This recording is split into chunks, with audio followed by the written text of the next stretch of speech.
Welcome back to botany वाला। आज हम बहुत ही इम्पोर्टेंट टॉपिक डिस्कस करेंगे मॉलिक्यूलर बायोलॉजी में से, और वो हमारे पास है डीएनए पॉलीमरेजेस। ये टॉपिक इसलिए इम्पोर्टेंट है क्योंकि इसके बाद जो हम टॉपिक पढ़ने जा रहे हैं वो है DNA replication.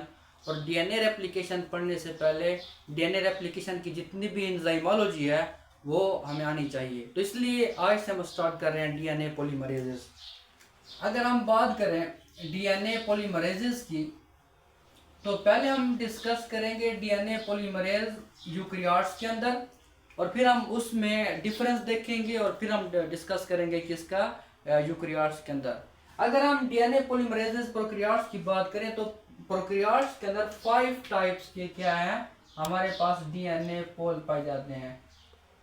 DNA pol 1, DNA pol 2, DNA pol 3, DNA pol 4 and DNA pol 5। हम इसको एक एक करके डिस्कस करेंगे। और ये जो हम डीएनए पोल 1, डीएनए पोल 2, ये हम नंबरिंग जो दे रहे हैं, ये हम दे रहे हैं on the basis of their concentration in the cell और on the basis of their discovery. For example जो डीएनए पोल 1 है, ये फर्स्ट डीएनए पॉलीमरेज जो डिस्कवर हुआ था, और इसकी कंसंट्रेशन भी सेल के अंदर ज्यादा होती है। जहाँ ये होता है तकरीबन 95% जो है वो डीएनए पोल 1 होता है, और बाकी 5% दूसरे डीएनए पोल होंगे। तो इसलिए हम इसको क्या 1, 2, 3 का नाम देते हैं। तो सबसे पहले हम बात करेंगे डीएनए पोल 1 की। जैसा कि हमने कहा है कि ये क्या है, ये हमारे पास फर्स्ट डिस्कवर्ड डीएनए पॉलीमरेज है जो डिस्कवर किया था कोरबर्ग ने इन 1958 इन इकोलाई, एशेरिकिया कोलाई के अंदर 1958 के अंदर कोरबर्ग ने इसको क्या किया था, डिस्कवर किया था। ये हमारे पास जो है डीएनए पोल 1, ये हमारे पास सिंगल पॉलीपेप्टाइड का बना होता है, सिंगल पॉलीपेप्टाइड का, और इसका जो वेट होता है वो तकरीबन 102 किलो डाल्टन, और बाज बुक में 109 किलो डाल्टन भी दिया गया है। तो ये उसका क्या है, जनरली वेट है। सबसे ज्यादा यही डीएनए पोल 1 होता है, और ये मैंने आपको बताया कि 95% जो कंसंट्रेशन है सेल के अंदर वो इसी डीएनए पोल 1 की होती है।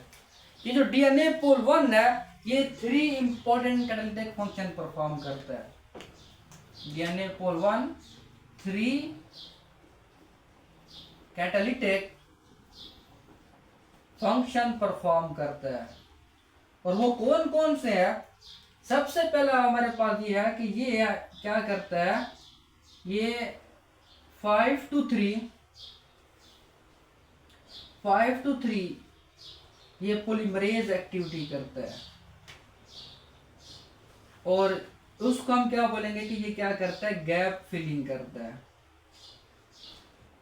और इसी तरीके से ये 5 to 3 एक्सोन्यूक्लियेज एक्टिविटी भी शो करता है, एक्सोन्यूक्लियेज। और ये कौन सी एक्टिविटी है, ये क्या है, रिमूवल ऑफ प्राइमर। और इसी तरीके से तीसरा जो इसका कैटालिटिक फंक्शन है वो हमारे पास कौन सा है, वो 3 to 5 ये भी कौन सी है, एक्सोन्यूक्लियेज एक्टिविटी है। लेकिन ये कौन सी है, ये हमारे पास है प्रूफ रीडिंग वाली, प्रूफ रीडिंग। तो इसको हम समझते हैं कि ये क्या होता है, लेकिन आपने याद रखना है कि 5 to 3 polymerase activity, 5 to 3 exonuclease activity, लेकिन क्या रिमूव करेगा किसको, प्राइमर को। और 3 to 5 क्या है, ये भी हमारे पास एक्सोन्यूक्लियेज एक्टिविटी है। अब अगर हम इसको देखें तो ये 3 मेन काम कर रहा है। अब देखिए फॉर एग्जांपल ये हमारे पास स्ट्रैंड है, ये हमारे पास है 3 to 5, ये क्या है 3 to 5। अब हमारे पास क्या होगा, यहाँ क्या लगेंगे, प्राइमर। से फॉर एग्जांपल यहाँ एक लगा हुआ है प्राइमर, यहाँ एक लगा हुआ है प्राइमर, और यहाँ एक लगा हुआ है प्राइमर, और साथ हमारे पास डीएनए की सिंथेसिस भी हो गई है ये। अब ये स्टैंड कौन सा है, ये हमारे पास स्टैंड क्या हो जाएगा 5 to 3। अब ये बन चुका है लैगिंग स्टैंड। अब जब ये सारा सिंथेसाइज हो जाएगा तो अब हमारे पास जो प्राइमर है इसको तो हमने क्या करना है, रिमूव करना है, क्योंकि ये किसका बना होता है, आरएनए का। तो अब सबसे पहले कौन आएगा, ये सारा जब सिंथेसाइज हो जाएगा तो डीएनए पोल 1 आएगा और डीएनए पोल 1 क्या करेगा, इनको रिमूव करना शुरू कर देगा। अब जब ये चूंकि एक्सोन्यूक्लियस एक्टिविटी है तो एक एक न्यूक्लियोटाइड को रिमूव करेगा और डायरेक्शन कौन से होगी 5 to 3। तो इसलिए ये क्या कर रहा है 5 to 3 एक्सोन्यूक्लियस एक्टिविटी कर रहा है, लेकिन किसके लिए, रिमूवल ऑफ प्राइमर के लिए। ये देखें ये आपसे फॉर एग्जांपल ये आया हुआ है कौन, डीएनए पोल 1, और ये देखिए ये रिमूव कर रहा है, ये एक एक करके करेगा और डायरेक्शन कौन सी होगी 5 to 3। अब इसने 5 to 3 एक्सोन्यूक्लियस एक्टिविटी कर दी है, अब गैप बन गए हैं। अब इस गैप फिलिंग को भी कौन फिल करेगा, यही हमारे पास डीएनए पोल 1 करेगा। इसलिए इसको हम क्या बोलते हैं कि इसकी 5 to 3 पॉलीमरेज एक्टिविटी भी होती है। तो अब यहां ये क्या करेगा, ये देखा ये अब इन गैप को क्या करेगा, फिल करेगा। तो ये भी काम किसका है, हमारे पास डीएनए पोल 1 का। इसलिए हम कहते हैं कि 5 to 3 जो है ये एक्टिविटी भी शो करता है। अब 3 to 5 जो एक्सोन्यूक्लियस एक्टिविटीज को देखें, अगर इसने यहाँ क्या किया हुआ था, ये एडिंग कर रहा था, ये डीएनए पोल 1 आया हुआ है और ऐड कर रहा है, और क्या हुआ है कि बीच में कोई गलत न्यूक्लियोटाइड लग गया। ये से फॉर एग्जांपल यहाँ जो है ये क्या हुआ था, गलत न्यूक्लियोटाइड अटैच हो गया था।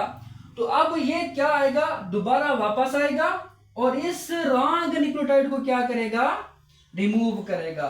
तो अब जब ये वापस आएगा तो ये कैसे आएगा 3 to 5, और इस जो रॉन्ग न्यूक्लियोटाइड था उसको क्या करेगा, रिमूव कर देगा और उसकी जगह क्या है, सही न्यूक्लियोटाइड लगाएगा।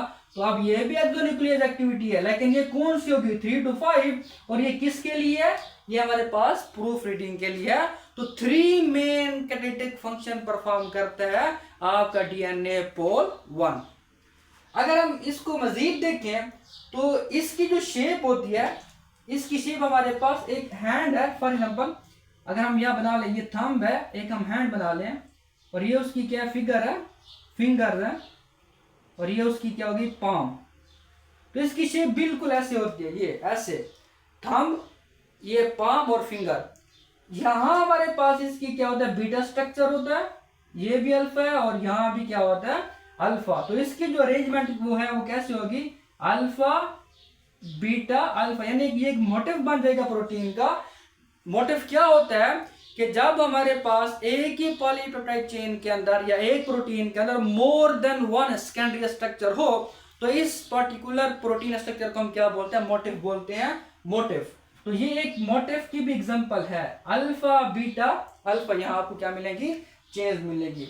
तो ये हमारे पास क्या है कि इसका कैटालिटिक फंक्शन क्या है। अब जो हमारे पास डीएनए पोल 1 है, इसको हम क्या कर सकते हैं, इसको हम क्लीव भी कर सकते हैं। तो हम लिख सकते हैं कि DNA pol 1 cleaved by trypsin, mild direction of proteolytic enzyme trypsin and सबटिलिसिन।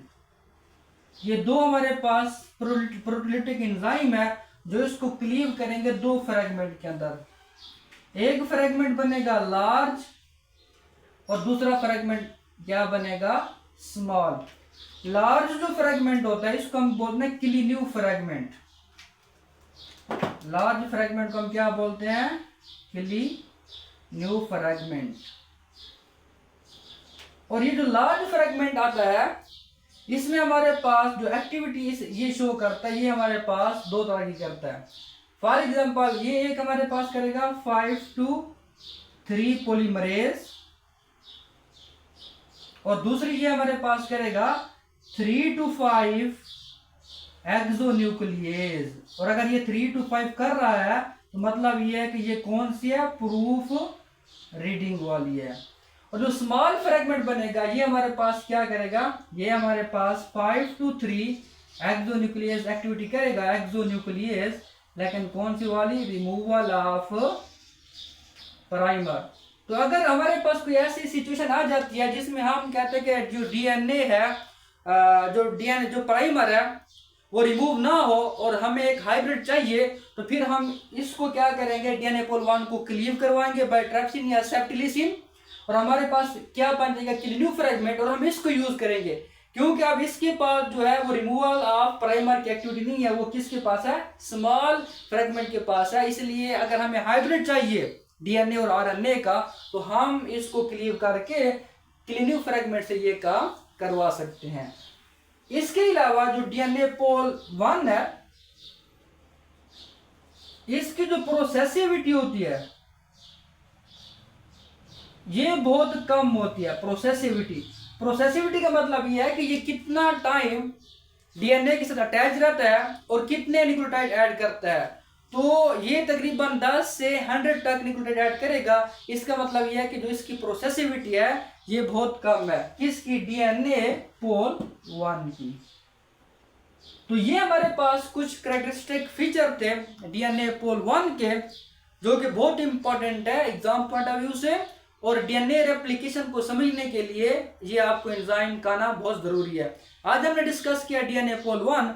Next video में हम डिस्कस करेंगे DNA pol 2 and pol 3। Thank you.